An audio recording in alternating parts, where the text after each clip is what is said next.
Assalamualaikum warahmatullahi wabarakatuh.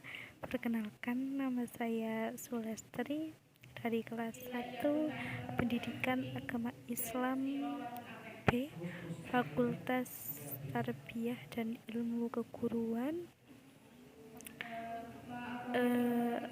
Fakultas Tarbiyah dan Ilmu Keguruan Universitas Islam Negeri Profesor K. Haji Saifuddin Zuhri. Di sini saya akan menjelaskan tugas UTS Pendidikan Moderasi Islam kepada Bapak dosen. Saya ucapkan Assalamualaikum, salam, semoga diberikan sehat selalu. Di sini saya akan menjelaskan sedikit tentang pendidikan moderasi Islam. Yang pertama yaitu pengertian moderasi Islam. Dalam bahasa Arab, kata moderasi biasa diistilahkan dengan wasat atau wasatiyah, yang berarti segala sesuatu yang baik menurut objeknya. Jadi moderasi Islam itu sesuatu yang baik yang menurut objeknya, berarti ya sesuai dengan tempatnya. Misal kadang ada yang baik tetapi tidak benar, dan di sini itu konteksnya harus baik dan harus benar. Jadi sesuai, baiknya itu sesuai di mana, sesuai bagusnya itu di mana gitu. Tidak boleh tidak sesuai dengan tempatnya. Kita harus memiliki sifat yang moderasi itu pada tempatnya. Kita harus melakukan sifat sikap itu pada tempatnya. Tidak boleh melebihi dan tidak boleh mengurangi. Kita harus di tengah-tengah sifat-sifat itu. Jadi kita harus mengetahui pendidikan moderasi Islam itu biasa kita sebut dengan toleransi, di mana kita dapat memiliki sifat untuk menyamakan sesama. Jadi kita tidak membedakan orang-orang di sekitar kita atau di sekeliling kita, tetapi kita itu merasakan yang sama walaupun kita itu berbeda. Kita beda agama, beda suku, beda negara, tetapi kita itu sama. Kita itu sama-sama manusia, dan kita itu diberikan fitrah, diberikan segala sesuatunya itu sama. Hanya bagaimana cara kita menjalaninya yang membuat hal-hal itu berbeda. Dan di sini toleransi itu sangat dibutuhkan dalam kehidupan bermasyarakat, terutamanya antara individu satu dengan individu lainnya. Bagaimana cara bergaul dengan sesama, memahami, mengetahui, itu sangat diperlukan, sangat dibutuhkannya sifat-sifat toleransi yang dimana kita dapat mengetahuinya dengan cara kita memiliki sifat-sifat toleransi tersebut. Kita harus memiliki sifat-sifat kita itu sama dengan individu lainnya.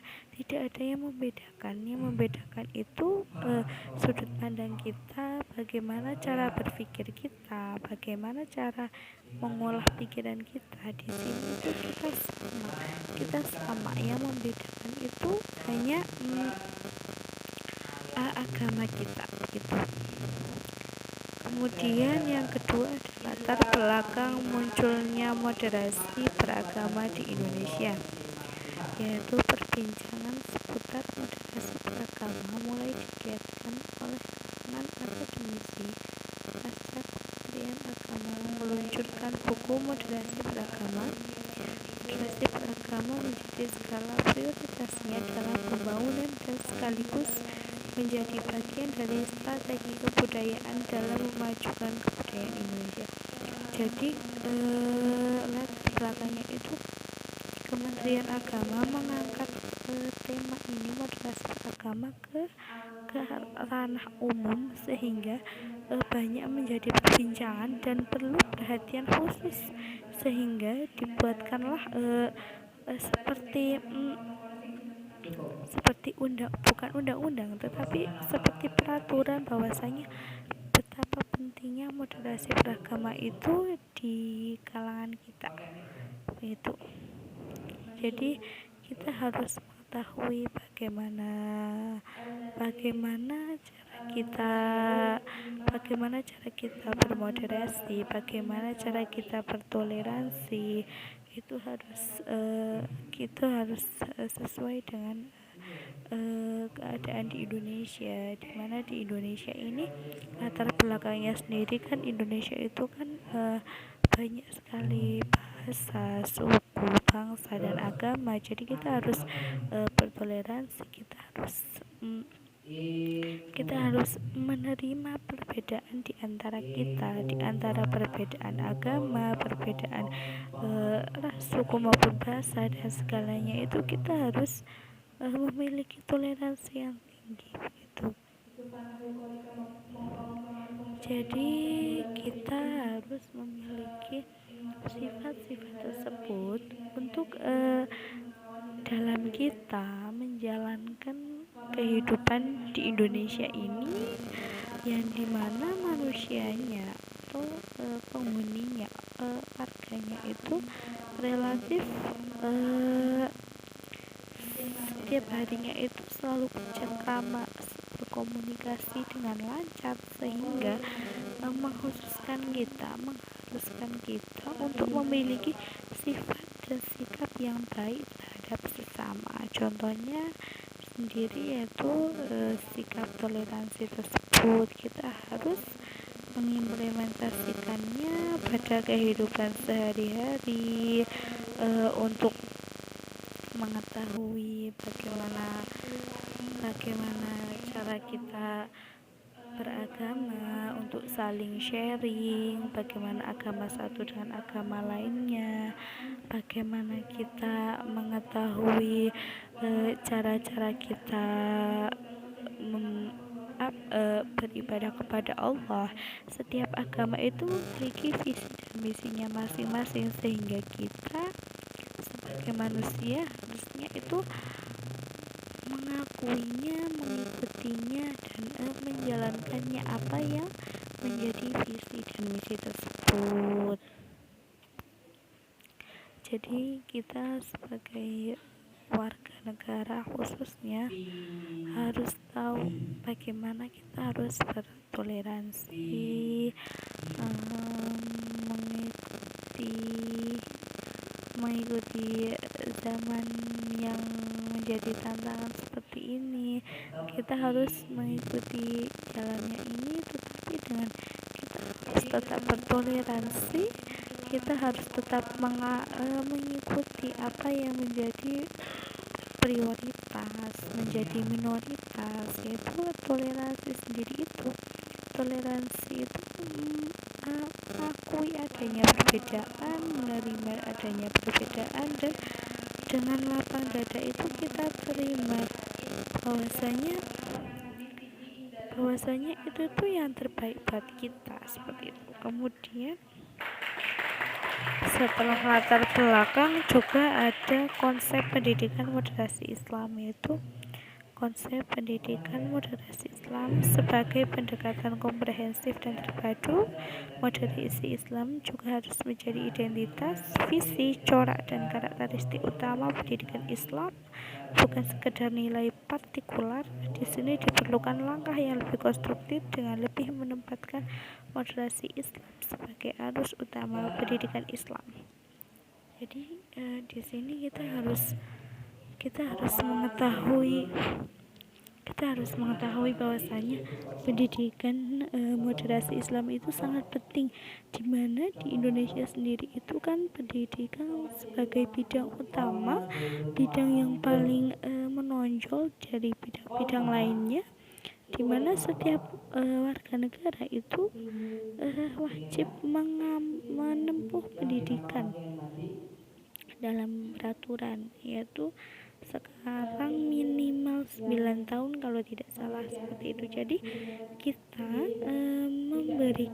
membuat, mungkin Kementerian Agama begitu membuat konsep pendidikan itu, konsep moderasi Islam itu di untuk menyempurnakan konsep pendidikan sendiri. Jadi karena pendidikan itu begitu penting dan menggunakan pendidikan akan lebih efektif, jadi konsep ini dilimpahkan kepada pendidikan tersebut.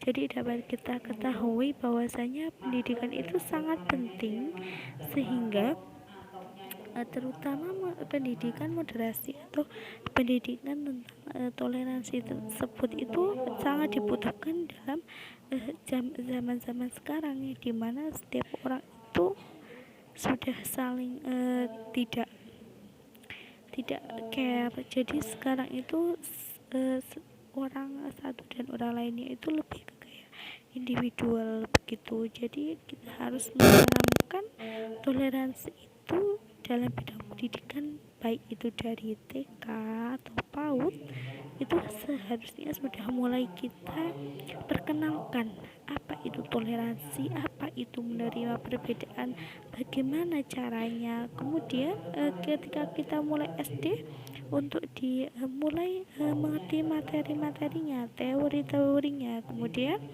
SMP sudah ke jenjang yang lebih tinggi lagi, kita implementasikan.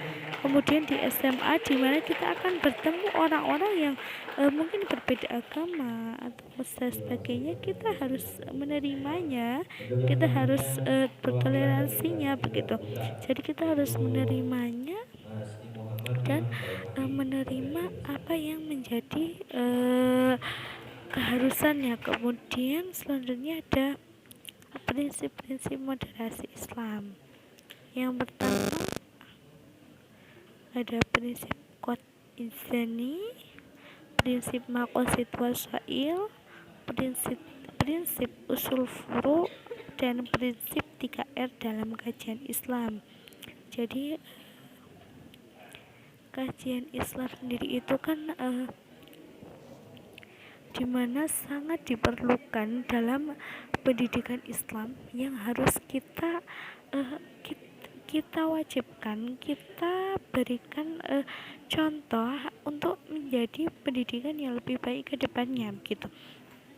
Jadi di sini kita memakai dengan kajian Islam, karena di sini kita konteksnya itu agama Islam, di mana Islam sendiri itu sangat menjunjung tinggi keperbedaan. Jadi di sini kita tidak berbeda, tetapi agama yang membedakan kita, bukan kita yang menginginkan untuk perbedaan tersebut, tetapi kan agama yang kita itu berbeda dalam segi sudut pandang, kepercayaan, keimanan kita.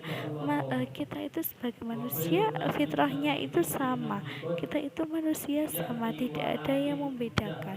Kita sama-sama diciptakan, kita sama-sama di dunia disuruh untuk beribadah, menjalankan kehendaknya begitu.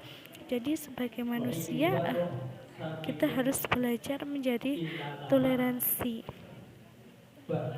dimana toleransi itu dapat kita implementasikan ke dalam dunia, dari kita berkeluarga, kemudian ke lingkungan masyarakat dan lingkungan sekolah. Itu kita sangat dipentingkan untuk bertoleransi, dimana kita dapat